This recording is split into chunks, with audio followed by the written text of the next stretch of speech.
Эмне үчүн этек кири месяж дегениңиз хайыз этек кири келген учурда ачууңуз тез келип, анан таттууларды, шириндиктерди, тортторду өтө жеп жегиңиз кеп калат. Бул учурда эстроген, прогестерон өтө гормондор ойноп, кээ бирөөлөрү бөлүнүп чыгып, кээ бирөөлөр ичке тартылып калгандыгына байланыштуу аялдарда көп кээде стресс дагы болуп калат, депрессия дагы болуп калат. Ошонун негизинде көп таттууларды, шириндиктерди жегиси келип калат.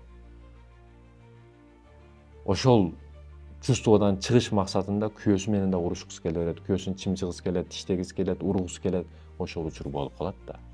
Ошондуктан да аялдын денеси, пикири, ою өзгөрүп турат. Дене өзгөрүп атат. Бала ошо сенин аялыңдын курсагында болот, боюнда болот. Аялың өзгөрүп атат, курсагы өзгөрүп атат, башка жагы өзгөрүп атат. Ошондуктан да ошол аялда өзгөрүүлөр көп болот. Ошо атайын бир жуманын тегерегинде кан келет, төрөттөн кийин кан келет. Бул учурларда ар дайым психология жактан да өтө катуу өзгөрүп турат. Кээде сени чымчып коюшу мүмкүн, себепсиз урушкусу келет. Эркектер муну сен түшүнүп алыш керек да. Бул өтө турган нерсе, талаштын кереги жок.